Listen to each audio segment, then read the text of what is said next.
Hello guys, welcome to our channel. This is Teja. ప్రస్తుతంతో పాటు political analyst Ankamarao గారు. నమస్తే సార్. నమస్తే తేజ. సో వైఎస్ఆర్సీపీ పార్టీల నుంచి వెలివేసిన వాళ్ళందరినీ కూడా టీడీపీ పార్టీ దగ్గర చేర్చుకుని టికెట్లు ఇస్తుందని చెప్పేసి ప్రస్తుతం ఒక టాక్ అయితే నడుస్తుంది. సో ఇలా చేయడం వల్ల ఒక రకంగా మైనస్ అయ్యే అవకాశం ఉంటుంది కదా, దాని గురించి. అంటే అందరినీ తీసుకోవట్లేదు, కొంతమంది తీసుకుంటున్నారు. అది కూడా కొంతమందిని తీసుకోవటం ఇబ్బందికరమైన పరిణామమే. అందుట్లో ఎలాంటి తప్పు కూడా, అంటే ఎలాంటి విషయాలు చూసుకుంటే వాళ్ళని తీసుకోవటం పొరపాటు అనే భావన మాత్రం నాకు కూడా ఉంది. అందుట్లో కూడా తప్పేం లేదు. వాళ్ళు కొంతమంది అందుట్లో ఇమ్మడలేక బయటకు వచ్చారు, మొట్టమొదటి వచ్చారు, వాళ్ళని తీసుకున్నారంటే ఒక అర్థం ఉంది.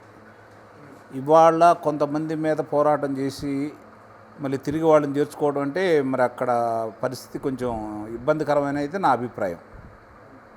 చూడాలి మరి జరిగే పరిణామాలు ఎలా ఉంటాయి ఏందనేది. కాదు ఇప్పుడు ఇక్కడ ప్రజల మనోభావాలను దృష్టిలో పెట్టుకుంటే తెలుగుదేశం పార్టీకి అభ్యర్థులతో పెద్ద ఇబ్బందిగా లేదు, లేదంటే వాళ్ళకి ఆర్థిక బలమైనటువంటి కార్యక్రమాల గురించి కూడా పెద్ద ఇబ్బంది ఉండదని నేను భావిస్తున్నాను. అంటే తెలుగుదేశం పార్టీ వరకు ఎందుకంటే ప్రజలు ఇప్పుడు తెలుగుదేశం పార్టీ అభ్యర్థి తరపు నుంచి డబ్బులు అయితే ఆశించట్లా. నాయకులు ఆశిస్తున్నారు, తిరిగేవాళ్ళు ఆశిస్తున్నారు. ఇది ఒకటి గుర్తుపెట్టుకోవాలి. ప్రజలేం ఆశించట్లేదు. ముందు ప్రజలు అడగకుండానే నాయకులు ఇంత డబ్బులు ఖర్చు పెట్టాలి, ఇంత డబ్బులు ఖర్చు వాళ్ళు లెక్కలేసుకుంటున్నారు. వాళ్ళ వల్లే ఈ ఖర్చులు ఇవన్నీ పెరుగుతున్నాయి తప్ప ప్రజలైతే ఏం ఆశించినట్టు నాకైతే అనిపించట్లేదు ప్రస్తుత పరిస్థితుల్లో. ఈరోజు రాష్ట్రంలో ఉన్న పరిస్థితులను దృష్టిలో పెట్టుకొని ప్రజలైతే మాత్రం ప్రభుత్వానికి వ్యతిరేకంగా తీర్పు ఇవ్వాలని నిర్ణయంతో ఉన్నారు. కాబట్టి ఇలాంటి చేరికల వల్ల తెలుగుదేశం పార్టీకి బలం వస్తుందా అంటే మాత్రం నాకైతే అనుమానమే. అందుట్లో ఎలాంటి సందేహం కూడా ఏం లేదు. Right sir. అలాగే రఘురామకృష్ణరాజు, సో ఇతనికి నేను తెలుగుదేశం పార్టీ నుంచి టికెట్ దక్కడం కూడా చూసాం. సో ముందైతే ఎంపీ టికెట్ తను ఆశించినట్టున్నాడు. అంటే మరి ఇప్పుడు ఎమ్మెల్యే టికెట్ ఉండే నియోజకవర్గం నుంచి ఇచ్చారు. అది కూడా ఇంతకుముందు టీడీపీ అక్కడ అభ్యర్థి నుంచి ఉంటే ఎమ్మెల్యే గెలిచారు. సో అతన్ని పక్కన పెట్టేసి ఇప్పుడు రఘురామకృష్ణరాజుని ఆ ప్లేస్లోకి తీసుకురావడం ఎంతవరకు కరెక్ట్ అన్నది. ఇప్పుడు రఘురామకృష్ణరాజు గారి పరిస్థితి ఏంటంటే ఆంధ్ర రాష్ట్రంలో చంద్రబాబు నాయుడు గారు, పవన్ కళ్యాణ్ గారు, అలాగే లోకేష్ బాబు గారు, వీళ్ళ ముగ్గురికి ఏ విధంగా అయితే పేరు ప్రఖ్యాతులు ఉన్నాయో వాళ్ళకి ఏమాత్రం తీసుకునే విధంగా ఈరోజు రఘురామకృష్ణరాజు గారికి ఆంధ్ర రాష్ట్రంలో ప్రజలందరూ కూడా ఆయన కోరుకుంటున్నారు. కారణం ఏందయ్యా అంటే వైఎస్ఆర్సీపీ పార్టీలోనే ఉంటూ ఆయన 3.5 సంవత్సరాలు ఆ ప్రభుత్వం మీద పోరాడిన తీరు చావు అంచుల దాకా వెళ్ళి వచ్చాడు. మామూలు విషయం కాదు. ఆయనే ఎంపీ పదవి కోరుకుంటేనో లేకపోతే శాసనసభ్యుడు కావాలనుకుంటేనో ఆ పార్టీలోనే ఉండొచ్చు, తలకాయించుకొని వెళ్తే అవన్నీ ఆయనకు వచ్చాయి. కానీ ఆయన పోరాటం చేశాడు. ఎవరి కోసం చేశాడు? ఆయన కోసం కాదు కదా, ప్రజల కోసం పోరాటం చేశాడు.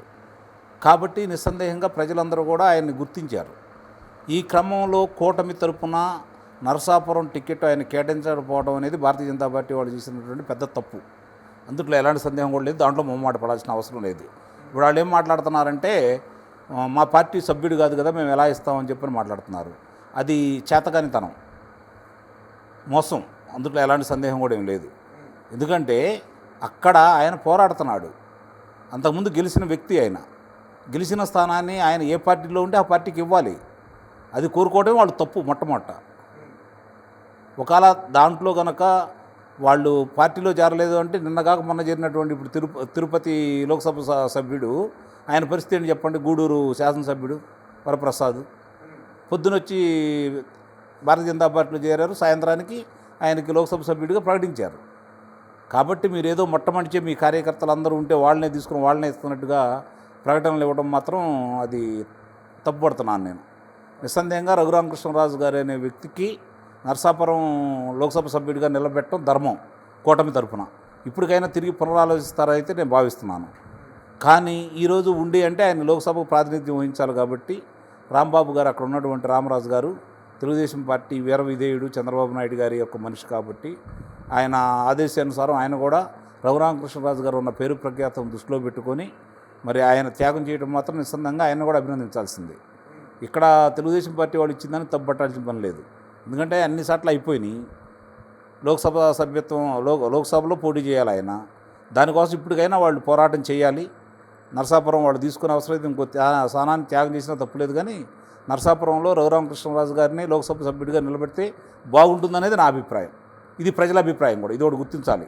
ప్రజలందరూ కోరుకుంటున్నారు ఈరోజు రఘురామకృష్ణరాజు గారిని. ఇప్పుడు టీడీపీ నుంచి కూటమి నుంచి అభ్యర్థి పెద్దగా ఎవరికి తెలియదని కూడా చెప్తున్నారు. సరే, అది వేరే విషయం. కూటమి వాళ్ళు గెలిపించుకుంటారు, అది అక్కడ గెలిచే స్థానం అది, అందుట్లో ఎలాంటి సందేహం కూడా ఏమి లేదు.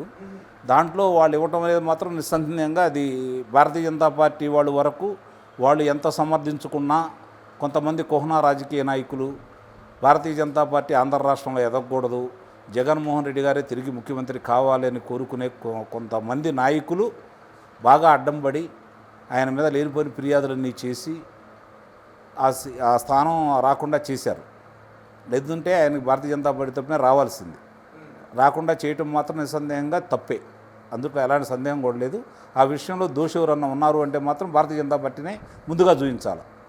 తర్వాత కూటమి వాళ్ళకు కూడా చెందుతుంది వాళ్ళ వైఫల్యమే, అది ఒప్పుకున్నా ఒప్పుకోకపోయినా కూడా వాళ్ళ వైఫల్యమే. అలాంటి పోరాట యోధుడికి ఆ స్థానంలో ముందుగా ప్రకటించాలి అంతే. ఏ పార్టీ లేదంటే నువ్వు ఇండిపెండెంట్గా పోటీ చేయడానికి మేమందరం కలిసి మీకు మద్దతు తెలుపుతామని చెప్పాలా. వీళ్ళు చేయలేని పని ఆయన చేశాడు, మామూలు విషయం కాదు కదా అది. అవతల ఉంది జగన్మోహన్ రెడ్డి గారు, మరి మిగిలిన నాయకులు ఎందుకు అంత పోరాటం చేయలేదు? ఆయన ఎందుకు చేశాడు అట్లా? సావంతుల దాకా ఎందుకు వెళ్ళి వచ్చాడు? మరి అలాంటి వ్యక్తిని గుర్తించాల్సిన అవసరం లేదా కూటమికి? కూటమి తప్పు ఉంది, ముందుగా భారతీయ జనతా పార్టీ తప్పు ఉంది.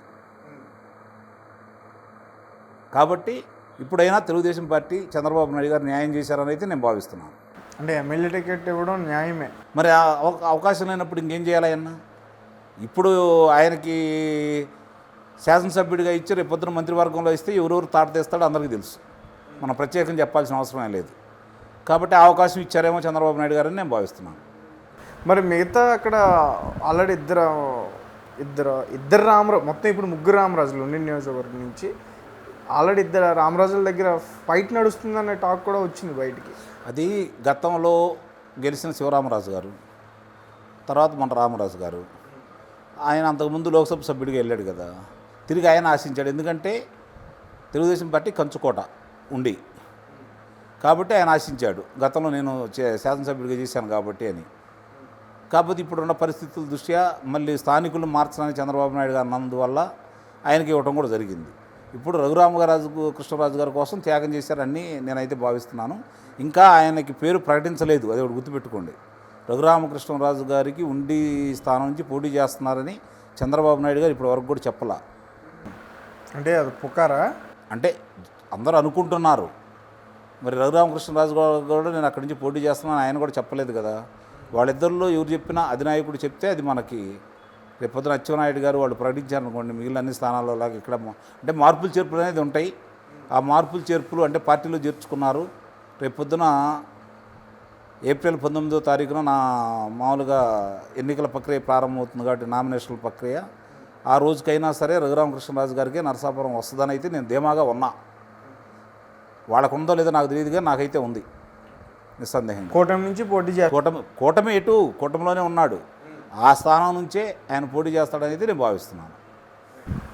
సార్ అలాగే పి గన్నవరం నియోజకవర్గం నుంచి రాజేష్ మహాసేన అతను ఫస్ట్ కూటమి ఎమ్మెల్యే అభ్యర్థిగా ప్రకటించారు. దాని తర్వాత అతను పక్కన పెట్టేసి వేరే జనసేన క్యాండిడేట్కి ఇవ్వడం జరిగింది. ఆయన పక్కన పెట్టలా, ఆయన నేనే పోటీ చేయట్లేదు అన్నాడు కదా, ఆయన వచ్చి చెప్పాడు కదా. ఇప్పుడు అతను సొంతంగా ఒక పార్టీ కూడా పెడుతున్నట్టు తప్పే ఉంది, ఎవరి ఇష్టం వాళ్ళది. బలం నిరూపించుకోవాలి కదా, నిరూపించుకోబోతున్నాడనే భావిద్దాం మనం. అంటే అది మైనస్ అయ్యే అవకాశం ఉంటుంది కదా. చూద్దాం, చాలా పార్టీలు వస్తాయి, చాలా పార్టీలు పోతూ ఉంటాయి. కొన్ని పార్టీల వల్ల కొంతమందికి ఇబ్బంది అవుతూ ఉంటుంది. చూద్దాం మరి అది ఏం జరిగిద్దో ఏంటనేది. అంటే ఒక రకంగా ఒక దెబ్బ కొట్టినట్టే కదా సార్ ఎవరికి? రాజేష్ మహాసేనకి. ఎవరు దెబ్బ కొట్టారు, ఎవరు దెబ్బ తగులుతారు? TDP party. కానీ ఇట్లాంటివి చాలా జరిగినాయి కదా, ఇలా కొత్త ఏం కాదుగా. కానీ చాలామంది కూడా చంద్రబాబు నాయుడు గారు ప్లానింగే, ఆయనే పార్టీ పెట్టేస్తున్నారు, ఆయనే ఫైనాన్షియల్గా సపోర్ట్ చేస్తాడు, ఆయనే ఫండ్ ఇస్తాడు అని చెప్పేసి కూడా అంటున్నారు. ఇప్పుడు మీరే చెప్పారు తెలుగుదేశం పార్టీకి నష్టం అని. నష్టం సంగతి తెలిసిన తర్వాత చంద్రబాబు నాయుడు గారు డబ్బులు పార్టీకి నష్టం నుండి చేకూర్చుకుంటారా? ఇవన్నీ పసలేని వాదనలు. ఎందుకంటే ఎవరు పెడతారో అసలు అవతల వాళ్ళ యువతల వాళ్ళ తీసి పక్కన పడేస్తే అపవాదులు వేయటం అనేది సాధ్యమైపోయింది. ఏం అనడు కాబట్టి అదే చంద్రబాబు నాయుడు గారు. మిగిలిన వాళ్ళని అనరా, ఇల్లు మిగిలిన పార్టీలు అనరు కదా. ఎందుకంటే ఈయన దాని గురించి పట్టించుకోడు. బురదేశారనుకోండి, తుడుచుకుంటాడు, కడుక్కుంటాడు, డెటాయిల్ వేస్తాడు, సబ్బు పెట్టి రుద్దుకుంటాడు, మళ్ళీ శుభ్రంగా బయటకు వస్తాడు. కాకపోతే ఇది జరిగేటప్పుడు కాలయాపన జరిగిద్ది. మిగిలిన వాళ్ళు అలా కాదు, వాళ్ళు బురదెత్తి వీళ్ళు పెంటేస్తారు. కాబట్టి వాళ్ళు కొంచెం అవతరాల మీదకి వెళ్ళడానికి కొంచెం భయపడతా ఉంటారు. మరి చంద్రబాబు నాయుడు గారు లాభం లేకుండా ఏ పని చెయ్యరు కదా, లాభం లేకుండా ఏ పని చెయ్యరు కదా అని ఎవరు చెప్పారు? నడుస్తున్న టాక్ సార్ అది. నడుచున్న స్టాక్ కాదు, దానికి ఒక ఆధారం కావాలి కదా మీరు మాట్లాడేదానికి. ఓకే, ఇప్పుడు ఆయన లాభం లేకుండా ఏమీ చేయరని చెప్పి మీరు అన్నారు. లాభం అంటే దేనికోసం? ఆయన వ్యాపార సంస్థలు ఏమైనా పెంచుకున్నాడు ఇప్పటి వరకు? హెరిటేజ్ ఒక్కటి తప్ప రెండో వ్యాపారం అంటూ లేదు కదా, అది వాళ్ళ మీద పెట్టింది కాదు కదా.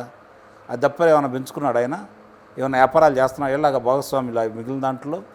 లేకపోతే ఆయనకి ఏమైనా పత్రికలు ఉన్నాయా, ప్రసార మాధ్యమాలు ఉన్నాయా, లేకపోతే వ్యాపార సంస్థలు ఉన్నాయా, లేకపోతే విమానాలు ఉన్నాయా, పోర్టులు ఉన్నాయా? అవి ఉండాళ్ళు ఎవరు? ఏం చేశాడు ఆయన? లాభం అనే దాని గురించి, ప్రజల గురించి పోరాడే వ్యక్తి, ప్రజల కోసం ఆలోచించే వ్యక్తి చంద్రబాబు నాయుడు. అలాంటి వ్యక్తిని ఇవన్నీ అంటగాడు. ఇందాక నేను అంటే ప్రతి వాళ్ళు పెంటేయడం అలవాటైంది ఆయన మీద, అంత తప్ప వేరే ఏం లేదు. అంటే పెంటేయడం అంటే ఒక నమ్మొచ్చిన వ్యక్తికి ఈరోజు అసంతృప్తితో బయటికి వెళ్ళాడంటే ఎవరు వెళ్ళారు బయటికి? రాజేష్ మహాసేన. ఇప్పుడు చాలా చోట్ల చాలా ప్రదేశాల్లో సభ్యులను పెట్టారు, వాళ్ళ మీద వ్యతిరేకత వచ్చింది. వాళ్ళు కలుపుకుపోయారు కదా, కలుపుకుపోయారా లేదా? నువ్వు కలుపుకుపోలేదంటే వైఫల్యం నీదే, మిగిలిన వాళ్ళు ఎలా అవుతుంది చెప్పు? నువ్వు అడిగావు కదా, నేను సమాధానం చెప్పాను, దానికి నీ ప్రశ్న చెప్పు. మరి ఎవరిది పొరపాటు ఇక్కడ? మరి ఎట్లా అంటారు మీరు? ఏ విధంగా అంటారు చెప్పండి? అది మంచి పద్ధతులు కావు. చేతకాని వ్యక్తుల గురించి సమర్థించకూడదు. పొరపాటు జరిగితే పొరపాటు అని చెప్పి ఇందాక మీరు అడిగారు, నేను చెప్పాను రఘురామకృష్ణరాజు గారి విషయం, పొరపాటు గురించి చెప్పాను నేను. మరి ఈ కూడా ఎట్లా అడుగుతుంటే ఎట్లా? కాదు కదా అది. రైట్, అంటే అతను చెప్పాడా?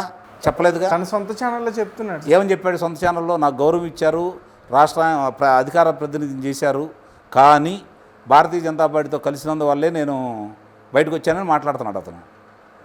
మరి అతను ఈయన మోసం చేశారా, ఈ తెలుగుదేశం పార్టీని అతను మోసం చేశాడా చెప్పు?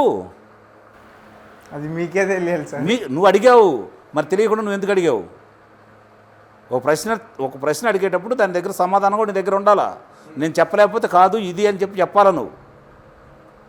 ప్రశ్నకి మాట్లాడేటప్పుడు సమాధానం లేకుండా ఎప్పుడు ప్రశ్న వేయకూడదు, అది గుర్తుపెట్టుకోండి. చంద్రబాబు నాయుడు లాంటి వ్యక్తి మీద బురద చల్లేటప్పుడు ఆధారాలు ఉండాలా. సార్ అలాగే ఇప్పుడు పిఠాపురం నియోజకవర్గం నుంచి పవన్ కళ్యాణ్ గారు పోటీ చేస్తున్నారు. ఇద్దరు కూడా ఒకే సామాజిక వర్గానికి చెందిన వ్యక్తులు, వంగా గీత గారు అలాగే పవన్ కళ్యాణ్ గారు. కానీ ఇక్కడ వర్మ గారు సపోర్ట్ ఉంది అని చెప్పేసి అంటున్నారు, కాసేపు లేదు అని చెప్పేసి అంటున్నారు. లోకేష్ గారే దగ్గరుండి వాళ్ళ కార్యకర్తలతో పవన్ కళ్యాణ్ ఓడిస్తారని కూడా వైఎస్ఆర్సీపీకి సంబంధించిన కొంతమంది నేతలు కూడా అంటున్నారు. సో ఇది నమ్మొచ్చు అంటారా? వర్మ గారి సపోర్ట్ ఉందా లేదా? వర్మ గారు బంగారు పళ్ళెంలో 1,00,000 ఓట్లు తగ్గకుండా నేను ఆధిక్యత తీసుకొస్తానని చెప్పని బహిరంగంగా చెప్పాడు. కలిసి ప్రయాణం చేస్తున్నాడు, కార్యకర్తలు సముదాయించాడు. ఆయన నామినేషన్ వేసి వెళ్తే చాలు, మిగిలిన కార్యక్రమాలన్నీ నేనే పూర్తి చేసుకొచ్చి నేనే చేస్తాన్నాడు. ఇప్పుడు లోకేష్ చెప్తేనో, వరం గారు చెప్తేనో, నువ్వు చెప్తేనో, నేను చెప్తేనో వినే పరిస్థితుల్లో ఆంధ్ర రాష్ట్ర ప్రజలు లేరు. ఎవరిని ఓడించాలా, ఎవరిని గెలిపించుకోవాలని చెప్పి ప్రజలందరూ ఒక నిర్ణయానికి వచ్చి ఉండారు. వాళ్ళు కుట్రలు వీళ్ళు కుట్రలు అంటే వైసీపీ కుట్రే కదా ఇదంతా ఇప్పుడు జరుగుతుంది ఆంధ్ర రాష్ట్రంలో. వేరే వాళ్ళ కుట్రలు ఏమైనా ఉన్నాయా? జనసేన తెలుగుదేశం పార్టీ కలవకుండా కుట్ర చేసింది వాళ్లే కదా, కలిసిపోయారు. ఏం చేయాలో అర్థం కాలేదు. ఇప్పుడు మళ్ళీ ఇలాంటి కుట్రకు తెరలేపారు. శవరాజకీయాలు చేసే వాళ్ళకి, కుట్రలకే ఆద్యులైన వాళ్ళ గురించి మాట్లాడుకుంటే ఉపయోగం ఏముంది? రేపు 2024 తర్వాత ఆ పార్టీ పరిస్థితి ఏంటో అప్పుడు వాళ్ళని ఆలోచించుకోమనండి. పవన్ కళ్యాణ్ గారు గెలుస్తారు, లోకేష్ బాబు గారు గెలుస్తారు, రఘురామకృష్ణరాజు గారు గెలుస్తారు, ముగ్గురు మంత్రులు అవుతారు. ఏం చేయాలో వాళ్ళు చేస్తారు. ఆయన ఎర్రపుస్తకం పట్టుకొని తిరుగుతున్నారు కదా. ముగ్గురు మంత్రులు అవుతారన్నారు. పవన్ కళ్యాణ్ గారు కూడా మంత్రి అయ్యే అవకాశం నిస్సందేహంగా, అనుమానం ఏముంది ఆయన